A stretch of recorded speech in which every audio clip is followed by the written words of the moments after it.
ኢራን ለሁለት ሳምንታት የሚቆይ የተኩስ አቁም ስምምነትን ተከትሎ በሆርሙዝ ሰርጥ በኩል ደህንነቱ የተጠበቀ የባህር ላይ ጉዞ ለተወሰነ ጊዜ እንደምትፈቅድ አስታወቀች።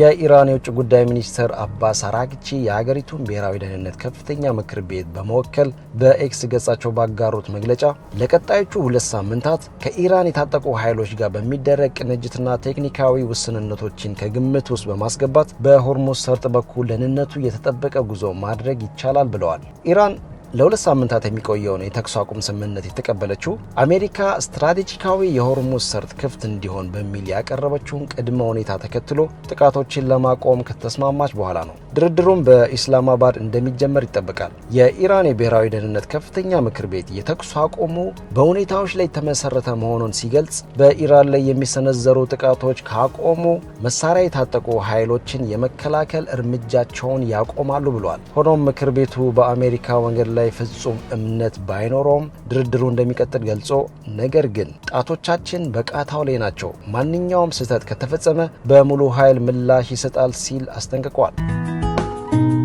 የጠቅላይ ሚኒስትር ቤንያሚን ኔታንያሁ ቢሮ የሁለት ሳምንቱ የተኩስ አቁም ስምምነት ሊባኖስን አይጨምርም ሲል ገለጸ። ቢሮ አክሎም ኢራን የሆርሙዝ ሰርጥን በአስቸኳይ የምትከፍትና በአሜሪካ በእስራኤል እንዲሁም በቀጠናው ሀገራት ላይ የምታደርገውን ጥቃቶች የምታቆም ከሆነ እስራኤል በኢራን ላይ የምታደርገውን ጥቃት ለሁለት ሳምንት ለማቆም መስማማቷን አስታውቋል። ቀደም ብሎ አልጀዚራ የእስራኤሉን ቻናል 12 ዋቢ አድርጎ እንደዘገበው ኢራን የተኩስ አቁሙ በእስራኤል ወታደራዊ ጥቃት ክፉኛ እየተጎዳች ያለችውን ሊባኖስን እንዲያካትት የጠየቀች ሲሆን ይህም ኢራን የተኩስ አቁሙን ከቀጠናዊ ውጥረት መርገብ ጋር ለማያያዝ የምታደርገውን ጥረት የሚያሳይ ነው ብሎ ነበር።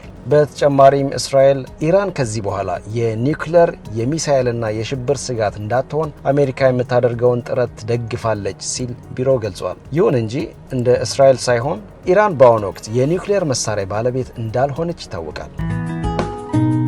ኢያፓ የፖለቲካ ፓርቲ የድሬዳዋ ቅርንጫፍ ጽህፈት ቤት የህዝብ ግንኙነት ኃላፊ እንዲሁም የድሬዳዋ ምክር ቤት እጩ ተወዳዳሪ ወንደሰን ኪዳኔ ታስረውብኛል አለ። እጩ ተወዳዳሪው ከጠዋቱ 4 ሰዓት ላይ ከስራ ቦታቸው በጸጥታ አካላት ተይዘው እንደተወሰዱ የገለጸው ፓርቲው የጸጥታ አካላት ከስራቱ በኋላ የግለሰቡ መኖሪያ ቤት መፈተሻቸውን ጠቅሷል። ፓርቲው መግለጫውን እስካወጣበት ሰዓት ድረስ ግለሰቡ ከሰው ጋር እንዳይገናኙ ተደርገው በከዚራ ፖሊስ ጣቢያ ታስረው እንደሚገኙ አረጋግጫለሁ ብሏል። ፓርቲው ከዚህ በተጨማሪ የምርጫ እጩና አመራሩ ያለምንም ቅድመ ሁኔታ እንዲፈቱ ጠይቋል።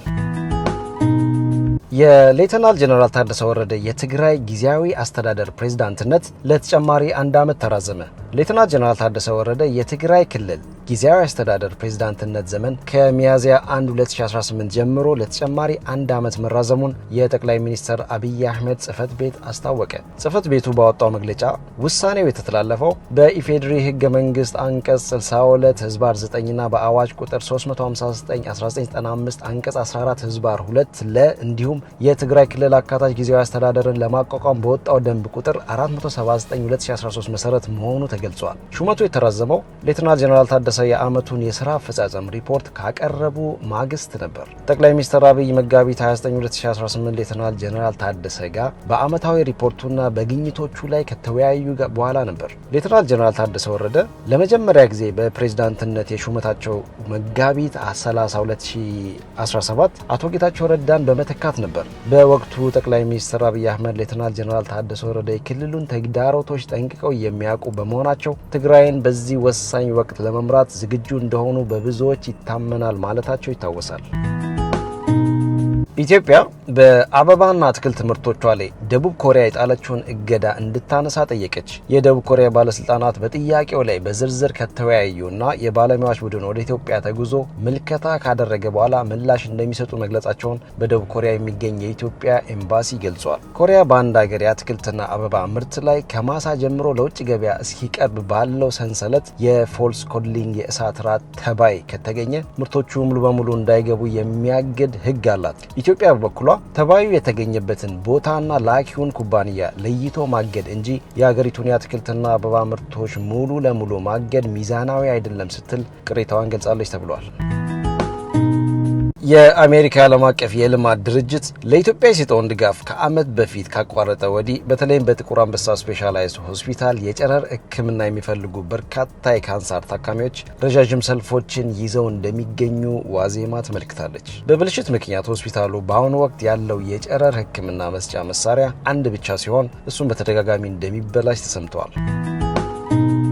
ዓለም አቀፉ የአውሮፕላን አብራሪዎች ማህበር ፌዴሬሽን አብራሪዎች በግጭት ቀጠናዎች ላይ ወይም በግጭት ቀጠናዎች ውስጥ ያለ መብረር የመጨረሻና ለድርድር የማይቀርብ ውሳኔ ሊኖራቸው ይገባል በማለት አሳሰበ። ፌዴሬሽኑ አብራሪዎች በግጭት ቀጠናዎች ላይ አውሮፕላን አናበርም ብለው ከወሰኑ ውሳኔያቸውን ለማስቀየር የገንዘብ ማበረታቻ፣ የስራ እድገት፣ የቅጣት ወይም የንግድ ተጽዕኖ ሊደረግባቸው አይገባም ማለቱን የዘገበው ሮይተርስ ነው። በግጭት ቀጠናዎች ላይ የሚያበሩ አብራሪዎች የስነ አእምሮና የስነ ልቦና ጉዳት እንደሚደርስባቸው አየር መንገዶች ማወቅ አለባቸው ያለው ፌዴሬሽኑ በግጭት ቀጠናዎች የሚበሩ አብራሪዎች ልዩ ድጋፍ ሊደረግላቸው ይገባል ማለቱን ዘገባው ጠቅሷል። በመካከለኛው ምስራቅ ጦርነት እየተካሄደ ቢሆንም በተለይ የኳታርና ኤሚሬቶች አየር መንገዶች አሁንም በርካታ በረራዎቻቸውን አላቆሙም።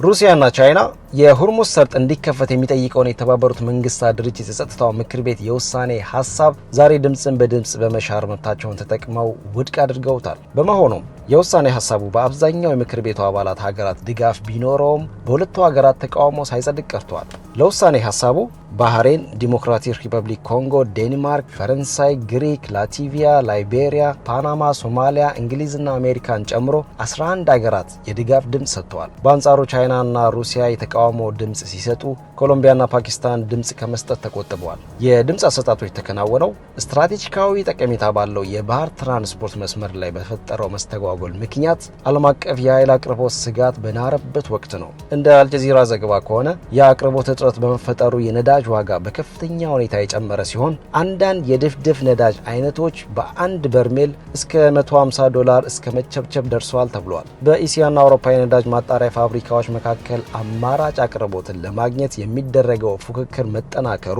በተለይም ከአውሮፓና ከአፍሪካ የሚላኩ የድፍድፍ ነዳጅ አይነቶች ዋጋ በከፍተኛ ሁኔታ እንዲጨምር በማድረጉ ነዳጅ እጥረት ቀውሱ በዓለም አቀፍ የኃይል ገበያ ላይ ያለውን ሰፊ ተጽዕኖ አመላካች ሆኗል ተብሏል።